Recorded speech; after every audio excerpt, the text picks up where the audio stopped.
दोस्तों ये जे Alfred Prufrock एक अधेड़ उम्र का आदमी है, यानी कि एक बूढ़ा आदमी है जो अपनी यंग प्रेमिका को प्रपोज करने जा रहा होता है। अब इसे डाउट है कि ये अगर अपने वन साइडेड लव को उसके सामने एक्सप्रेस करेगा तो क्या वो इसके लव को एक्सेप्ट करेगी, क्या इसे बोलना चाहिए कि नहीं बोलना चाहिए। इसी में ही पूरी पोएम निकल जाती है। वो जब हम पोएम पढ़ेंगे तो हमें समझ में आ जाएगा। तो दोस्तों शुरू करते हैं आज की हमारी वीडियो।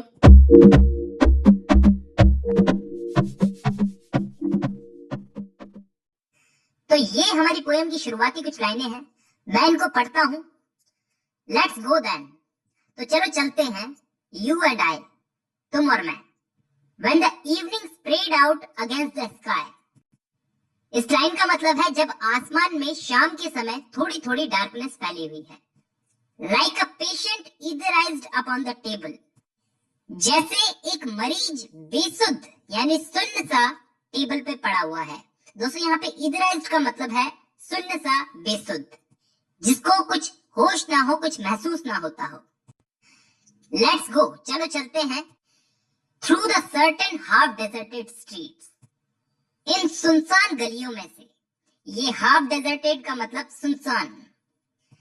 द मटरिंग रिट्रीट्स, दोस्तों यहाँ पे मटरिंग रिट्रीट्स का मतलब ये है कि इन घरों में से, जो ये सुनसान गलियां हैं, इनमें जो घर हैं, इनमें से कुछ बड़बड़ाने की आवाज आ रही है। यहाँ पे मटरिंग का मतलब है बड़बड़ाना और रिट्रीट्स का मतलब है घर।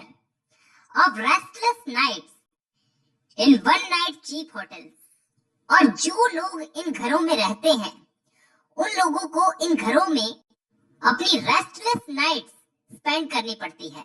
यानी कि ये एक रात के चीप होटल्स जो होते हैं, इनमें आखिरी ऑप्शन जब इनके पास बचता है तब जाकर के इन एक रात के चीप होटल्स में आकर के अपनी नाइट इनको स्पेंड करनी पड़ती है। और उन घरों में से ये मटरिंग का साउंड आ रहा है। आगे बोलते हैं, and sawdust restaurants with oyster shells, और ये रेस्टोरेंट्स जो हैं ये धूल से भरे हुए हैं, बुरादे से, धूल से भरे हुए हैं, और ऑयस्टर शेल्स से। दोस्तों यहाँ पे सॉडेस्ट का मतलब धूल, बुरादा टाइप का। आगे बोलते हैं, स्ट्रीट्स, गलियां, that follows like a tedious argument, ये गलियां जिनमें हम चल रहे हैं वो टीडियस आर्ग्यूमेंट्स की तरह है। मतलब ये गलियां ऐसी गलियां हैं, बड़ी ही घुमावदार गलियां हैं, ऐसे लगता है जैसे ये थकाने वाले आर्ग्यूमेंट्स की तरह है, जिनमें कुछ इंसीडियस इंटेंशन हो। आई होप दोस्तों यहां तक क्लियर है। अब हम लोग आगे बढ़ते हैं। To lead you to an overwhelming question, मैं तुम्हें ले चलता हूं। टू लीड यू का मतलब यहाँ पे है to take you to an overwhelming question. Overwhelming question मतलब एक सीरियस क्वेश्चन पूछने के लिए। Oh do not ask what it is, लेकिन ये मत पूछो कि वो क्वेश्चन क्या है, क्योंकि प्रूफ्रॉक यहाँ पर बताना नहीं चाहता कि वो क्या क्वेश्चन पूछने जा रहा है, किससे क्वेश्चन पूछने जा रहा है, क्या पर्पस है इस विजिट का। वो कहता है कि चलो let's go and make our visit, कि हम लोग अपने विजिट पर चलते हैं। आगे ये जो दो लाइनें हैं इसको गौर से सुनना। इन अ रूम में the women come and go, मतलब होटल के रूम में महिलाएं, वुमेन आ रही थी और जा रही थी। टॉकिंग ऑफ माइकल एंजेलो, और वो माइकल एंजेलो की बात कर रही थी। दोस्तों ये माइकल एंजेलो 16th सेंचुरी का एक ग्रेट इटालियन पेंटर था, और उसके आर्ट के बारे में शायद ये शहरी महिलाएं जानती भी नहीं है और उसकी बातें कर रही है माइकल एंजेलो की। तो एलिट यहाँ पर सटायर करता है एक तरह से कि ये मॉडर्न महिलाएं कितनी दिखावटी हैं। आगे की लाइनें बोलती हैं, द येलो फॉग, ये पीली कलर की धुंध, ओस नहीं होती, ओस, उसको बोलते हैं फॉग। तो ये पीले कलर की fog rubs it's back upon the window pane, अपनी पीठ को खिड़की के शीशों से रगड़ रही है। विंडो पेन्स का मतलब खिड़की के शीशों से। तो यहाँ पे ये एक बिल्ली की तरह बता रहे हैं, येलो फॉग को यहाँ पे टी.एस. एलियट एक बिल्ली की तरह बता रहे हैं कि येलो फॉग जो है वो अपनी पीठ को खिड़की के शीशों से रगड़ रही है। The yellow smoke that rubs it's मजल ऑन द विंडो पेन्स, और ये येलो स्मोक अपने मजल को खिड़की के शीशों से रगड़ रही है। दोस्तों ये मजल जो है एक टाइप की जाली होती है जो डॉग्स के मुंह पर पहनाई जाती है, कुछ इस तरह से। आगे बोलते हैं licked its tongue into the corners of the evening। दोस्तों इस लाइन का मतलब बहुत गहरा है, समझना कि इस लाइन का मतलब यह है कि फॉग इतनी है कि उसने हर चीज को कवर कर लिया है, कोई भी चीज दिखाई नहीं दे रही है, सब चीजों को उसने अपनी जीभ से चाट लिया है। ये फॉग ने अपनी जीभ से licked its tongue corners of the evening, evening के हर एक कॉर्नर को चाट लिया है। आगे बोलते हैं lingered upon the pools and stand in dreams, कि वो फॉग पूल्स और ड्रीम्स दोनों में पाई जाती है। पूल्स का मतलब तो आप जानते ही हो, ड्रीम्स का मतलब होता है नालियां, और यहाँ पे lingered upon का मतलब है hung upon। Let fall upon its back the soot that falls from chimneys। और वो जो फॉग है, येलो कलर की फॉग, वो अपनी बैक पर, अपने अंदर, एक तरह से अपने अंदर स्मोक और डस्ट के जो कण चिमनी से निकल करके आ रहे हैं, उस चिमनी से निकल करके आ रहे हैं काले काले, सूट का मतलब है काले काले, वो अलाउ कर रही है उनको अपने अंदर मिलने के लिए। देखिए दोस्तों, यहाँ पे मैं आपको एक बात बता दूं कि अगर फॉग के अंदर स्मोक मिल जाती है, यानी कि छोटे छोटे पार्टिकल्स, गंदगी मिल जाती है, तो वो फॉग नहीं रहती, वो स्मोक बन जाती है। आगे बोलते हैं स्लिप्ड बाय द टेरेस, और वो टेरेस से पास होती है। स्लिप्ड का मतलब पास होना, कौन पास होती है? Smoke. Made a sudden leap and seeing that it was a soft October night, और वो स्मोक एक सडनली एक जंप करती है, एक लीप का मतलब होना, जंप करती है और जा करके अक्टूबर नाइट में मिल जाती है। Curled once about the house and fall asleep, और फॉग जा करके उसी घर में घुसती है और वहीं रुक जाती है। And indeed there will be time, और वास्तव में इतना टाइम है, for the yellow smoke that slides along the street, yellow smoke के पास कि वो गलियों में घूमे। स्लाइड्स का मतलब दोस्तों मूव करना, घूमना। तो वास्तव में येलो स्मोक के पास इतना टाइम है कि वो गलियों में घूमे। Rubbing it's back upon the window pane, और अपनी पीठ को वो खिड़कियों की कांच से रगड़े। There will be time, there will be time, इतना टाइम है to prepare a face to meet the faces that you meet, अपने आप को तैयार करने का उन चेहरों से मिलने के लिए जिनसे तुम मिलोगे। यहाँ पे टू प्रिपेयर अ फेस का मतलब है अपने आप को रेडी करना, तैयार करना। तो कौन यहाँ पे खुद को तैयार कर रहा है? जे एल्फ्रेड प्रूफ्रॉक, क्योंकि वो किसी से अपने मन की बात कहने जा रहा है। आगे की लाइनों में बोलते हैं there will be time to murder and create, और इतना टाइम है कि एक मर्डर भी किया जा सके और क्रिएशन भी। मतलब यहाँ पर प्रूफ्रॉक को मैरिज प्रपोजल की इतनी कोई जल्दी नहीं है, वो कहता है कि अभी खूब टाइम है। And time of all the works and days of hands, और इतना टाइम है कि अपने सारे डेली रूटीन के वर्क्स किए जा सके। That lift and drop a question on your plate, और क्वेश्चन उठाने और रखने का भी टाइम है। To put it on your plate, तुम्हारी प्लेट में रखने के लिए। Time for you, time for me, तुम्हारे लिए टाइम है, मेरे लिए टाइम है। And time yet for 100 indecisions, और 100 इनडिसिजंस के लिए भी टाइम है। मतलब मैंने 100 टाइम्स ये डिसीजन लिया कि मैं तुमसे क्या पूछूं।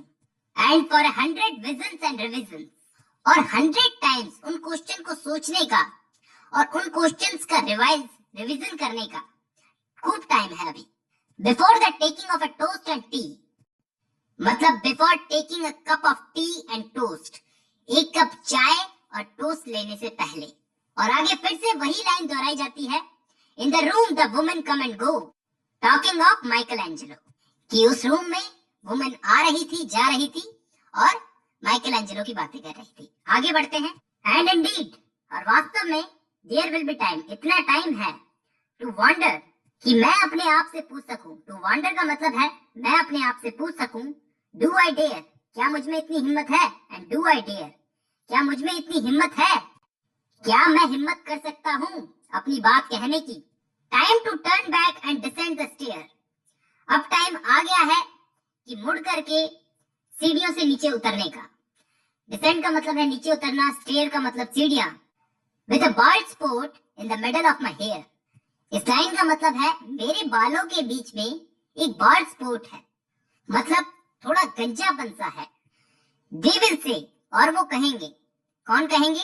वो महिलाएं कहेंगी, how his here is growing thin, कि इसके बाल कितने पतले हैं।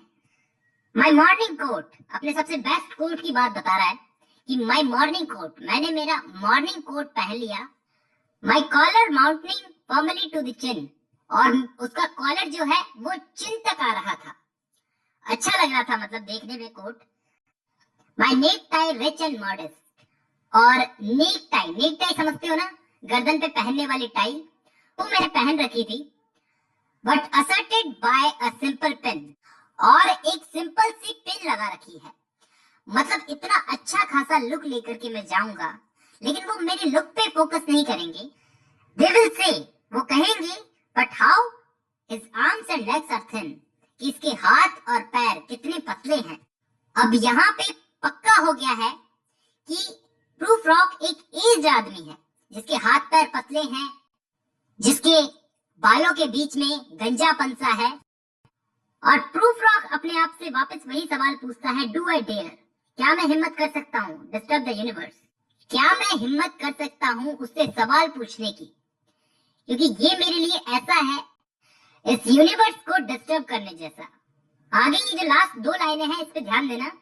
इन a minute there is time for decisions and revisions which a minute will reverse, और जो भी डिसीजंस और रिविजन्स मैं करता हूँ, मैं जो भी डिसीजंस लेता हूँ वो एक ही मिनट में बदल जाते हैं, which a minute will reverse.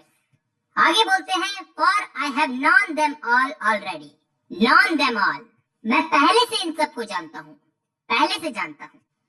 Have known the evenings mornings and afternoons, और यहाँ के सारे नेचर की एक्टिविटीज को जानता हूँ, इवनिंग्स मॉर्निंग्स और आफ्टरनून सबको। I have measured my life with coffee spoon, मैंने अपनी जिंदगी को कॉफी के चम्मचों से नापा है, मतलब मैंने खूब कॉफी पी है, यहाँ के कॉफी स्टैंड्स में बैठकर। I know the voices dying with a dying fall, और इन रेस्टोरेंट्स में जो भी वो लेडीज गा रही हैं, उनकी जो आवाजें आ रही है, वो जो गायब हो रही है आवाज, उन्हें भी मैं जानता हूँ। और जिस म्यूजिक की वजह से वो आवाज गायब हो रही है, beneath the music from the further room, वो म्यूजिक जो आगे वाले कमरे से आ रहा है, आगे वाले रूम में से आ रहा है, उसकी वजह से वो आवाजें गायब हो रही है। So how should I presume, इस लाइन का मतलब है तो कैसे मैं हिम्मत करूं अपनी बात कहने की। And I have known the eyes already, और मैं इन आंखों को जानता हूं, नॉन देम ऑल, इन सब को जानता हूं। The eyes that fix you in a formulated phrase, इस रूम में जितनी भी आंखें हैं उनको प्रूफ रॉक जानता है, और वो वुमेन इसको घूरेंगी तो ये एबल नहीं है, ये एबल नहीं होगा कि वो उनके घूरने को बर्दाश्त कर सके। And when I am formulated, और जब मैं फॉर्मुलेटेड होऊंगा, मतलब एकदम चुपचाप रहूंगा, स्प्रॉलिंग ऑन अ पिन, तब मेरी हालत एक कीड़े की तरह हो जाएगी। स्प्रॉलिंग मतलब एक रेंगने वाला कीड़ा। When I am pin and रेंगलिंग upon the wall, और ऐसे लगता है मैं एक कीड़ा हूं और मुझे एक पिन की मदद से दीवार पर टांग दिया गया है, मतलब एक शार्प पिन की मदद से दीवार पर फिक्स कर दिया गया है, और मैं हेल्पलेसली दीवार पर स्ट्रगल कर रहा हूं। रिंगलिंग का मतलब स्ट्रगल करना। Then how should I begin, तो कैसे मैं अपनी बात को शुरू करूं। मैं फेस नहीं कर सकता हूं लेडीज को। To spit out all the butt ends of my days and ways. अब दोस्तों इस लाइन पर ध्यान देना, यहाँ पे प्रूफ रॉक बोल रहा है कि उसकी लाइफ एक सिगरेट की तरह है, जिसको एंड तक फूंक लिया गया है, और आखिर में बचे हुए हिस्से को जो फेंक दिया जाता है, उसकी तरह इसकी लाइफ है। स्पिट आउट का मतलब है थूक देना या फेंक देना, और बट एंड्स का मतलब है बचा हुआ हिस्सा। माई डेज एंड वेज का मतलब मेरी life. And how should I presume, तो कैसे मैं अपनी बात कहूं। प्रिज्यूम का मतलब कैसे मैं अपनी बात कहूं। आगे बोलते हैं, and I have known the arms already, और मैं उन आर्म्स को भी जानता हूं, उन हाथों को भी जानता हूं। नॉन देम ऑल, एक्चुअली उन सबको जानता हूँ।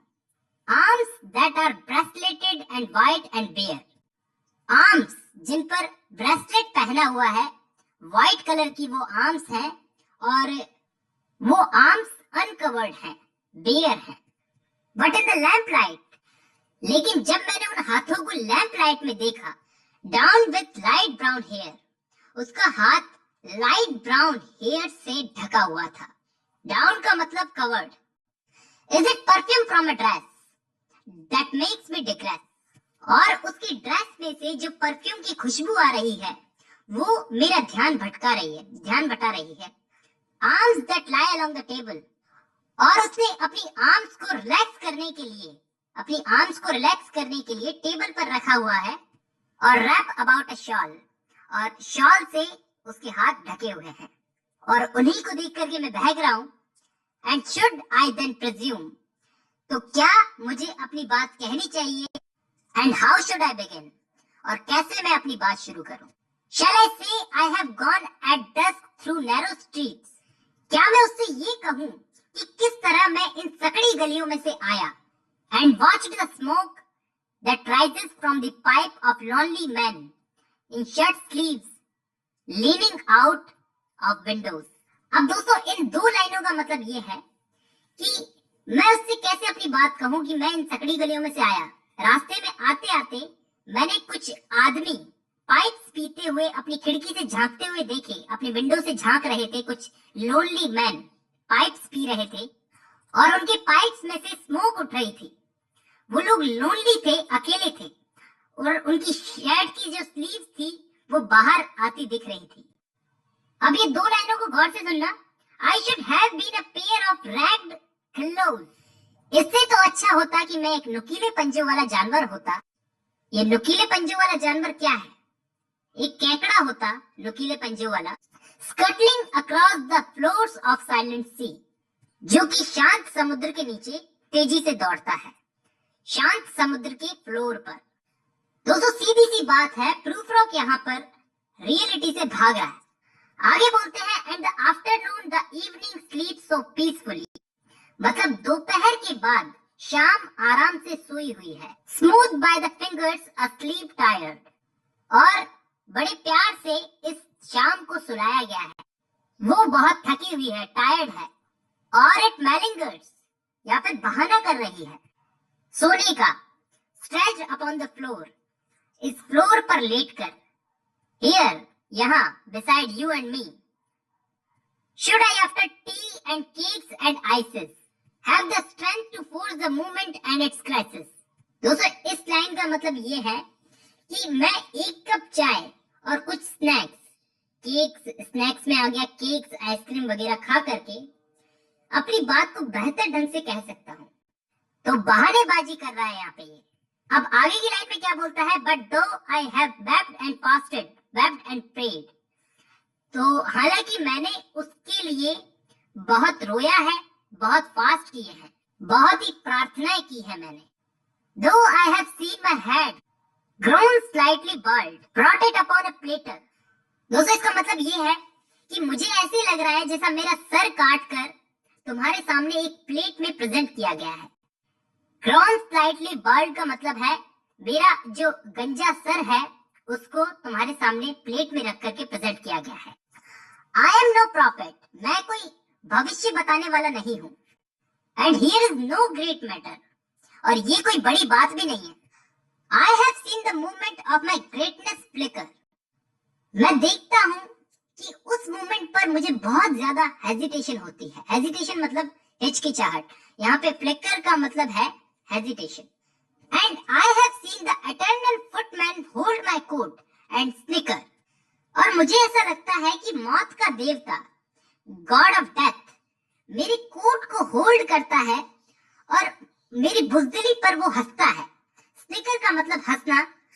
और आगे बोलता है वो, इस छोटी सी लाइन में बोलता है, and in short I am afraid, in short मैं बहुत डरा हुआ हूं। And would it have been worth it, तो क्या ये सही रहेगा? After all, after the cups, the marmalades, the tea, ये मार्मलेड एक टाइप का जैम होता है, तो क्या ये सही रहेगा कि एक कप चाय और ये जैम, एक टाइप का जैम, ये खाने के बाद में, चाय पीने के बाद में, among the porcelain, among some talk of you and me.